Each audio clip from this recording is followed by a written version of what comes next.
Did you know that Elizabeth Barrett Browning, one of the most acclaimed poets of the Victorian era, started writing poetry when she was just a child? Born in 1806 to a wealthy family in County Durham, England, Elizabeth had access to a vast library, fostering an early love for literature. By the tender age of 8, she wrote her first poem, and by 12, she had written her first epic narrative. Her father, recognizing her talent, compiled her poems and made 50 copies of The Battle of Marathon, a gesture that would mark the beginning of her extraordinary literary journey. Despite being homeschooled, Elizabeth's education was comprehensive, covering several languages and classic literature. Raised in a household that valued learning and creativity, Elizabeth was encouraged to explore her passion for writing. A prodigious child, Elizabeth Barrett Browning's early years set the stage for her illustrious career in poetry. What could be more romantic than a poet expressing her love through letters? Picture the heart of Elizabeth Barrett Browning, brimming with affection, pouring out her deepest emotions onto the page. These letters, these beautifully crafted declarations of love, were destined for none other than the fellow poet Robert Browning. Their epistolary romance is one of the most celebrated in literary history, a testament to the power of words and the depth of human emotion. These letters were more than just expressions of love. They were an exploration of longing, devotion, and the intertwining of two artistic souls.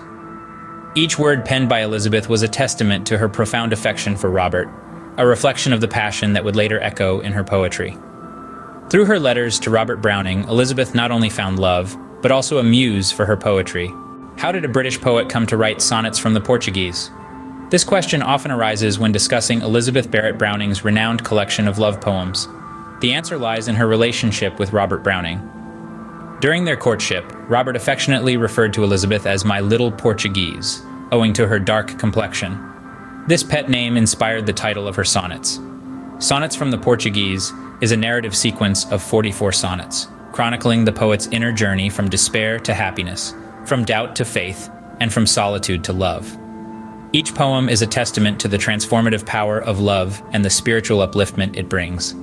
The poem's themes of love and spirituality resonated with readers, and their popularity has endured over the centuries. They've been translated into countless languages, adapted into songs and plays, and continue to inspire and captivate readers today. The Sonnets from the Portuguese remain one of Elizabeth Barrett Browning's most celebrated works, a testament to the power of love and poetry. Can poetry be a force for social change? This question finds its answer in Elizabeth Barrett Browning's poignant piece, The Cry of the Children. The poem, a heart-wrenching reflection on child labor during the throes of the Industrial Revolution, brought to light the grim realities of the era. Browning's vivid portrayal of innocent children toiling away in harsh conditions stirred the conscience of the society. The poem's relentless echo of their cries, their plea for relief, resonated deeply with readers across social strata. It was a call to action, a plea for humanity, wrapped in hauntingly beautiful verses. The impact of this verse on the social reform movements of the time was significant. Browning's words became the rallying cry for those advocating change, sparking conversations and debates on the deplorable conditions faced by child laborers. Her verse propelled society towards a more compassionate future. With The Cry of the Children, Elizabeth Barrett Browning proved that poetry could indeed be a force for social change. How did a lifelong battle with illness shape Elizabeth Barrett Browning's poetry? This question takes us to an intimate intersection of life and art. Elizabeth's personal struggles with chronic illness, particularly tuberculosis, profoundly influenced her work. Her poetry became an outlet, a canvas on which she painted vivid images of mortality, suffering, and resilience. For instance, Elizabeth often used her poems as a stage to confront her own mortality. She drew from her personal experiences, weaving them into her work to create a poignant exploration of life, death, and everything in between. But her poetry was not just about suffering, it was equally about resilience. Despite her physical fragility, Elizabeth's spirit was indomitable, and this strength found its voice in her poetry. In a world where illness was often a taboo subject, Elizabeth Barrett Browning dared to explore it openly and honestly. Her work serves as a testament to her strength and a reminder of the human capacity to endure. Through her poetry, Elizabeth Barrett Browning transformed her personal suffering into universal themes of human experience. Did you know that Elizabeth Barrett Browning was a pioneering feminist? Her poetry not only crafted beautiful verses, but also served as a platform to question societal norms and advocate for women's rights and social justice. Take, for instance, her magnum opus, Aurora Leigh. Here, Browning carves the protagonist, Aurora, as a woman of ambition and intellect, seeking independence and defying the conventional expectations of women in her era. This epic poem is a powerful social commentary, exploring themes of gender, class, and power, and it reflects Browning's own feminist perspectives. Browning's work consistently demonstrated a profound empathy for those marginalized by the Victorian society. She used her poetry to spotlight the plight of the oppressed, whether it was the laboring children during the Industrial Revolution or the women confined to their domestic roles. Elizabeth Barrett Browning, a poet and a feminist, used her pen to challenge and change the world. What makes Elizabeth Barrett Browning a literary giant, one might ask? Her legacy extends beyond her own time, influencing the course of literary history.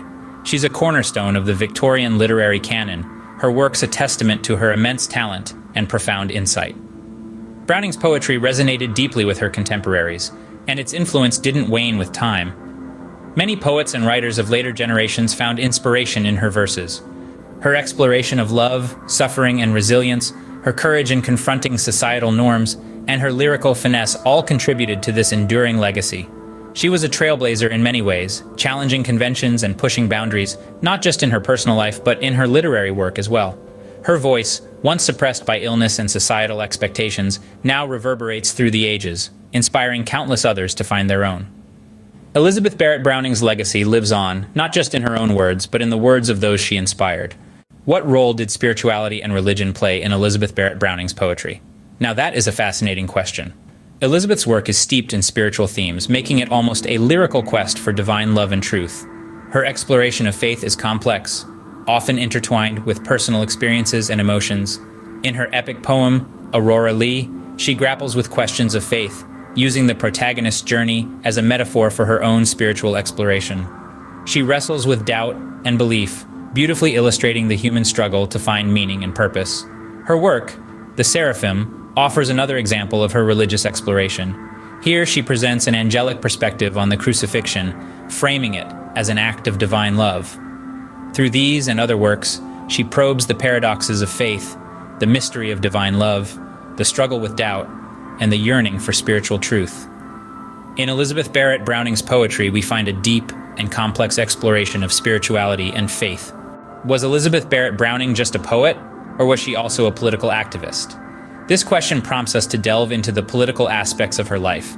Elizabeth was not one to shy away from the political issues of her time. In fact, she was deeply engaged with them. One of the most notable instances of this was her support for the Italian Risorgimento, a revolutionary movement that aimed for the unification of Italy.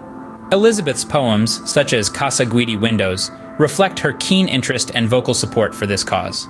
She did not merely observe the political climate from a distance, but involved herself in it, using her poetry as a medium to express her opinions and advocate for change. Her political engagement extended beyond just her support for Italian unification. She also addressed other pressing issues of her time, such as slavery and child labor, in her works. Through her poetry and her actions, Elizabeth Barrett Browning made a lasting impact on the world beyond the realm of literature. How has Elizabeth Barrett Browning's work been received and interpreted over the years? This question takes us on a journey through time, to the Victorian era and beyond.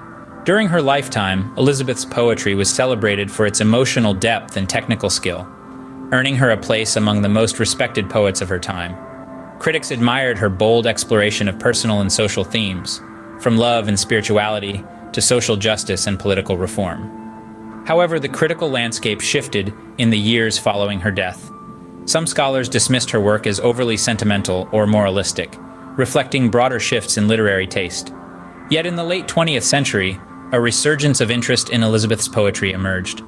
Modern critics have reassessed her work, recognizing its complexity, its pioneering feminist perspectives, and its profound engagement with the pressing issues of her time. Elizabeth Barrett Browning's work continues to captivate and inspire more than a century after her death.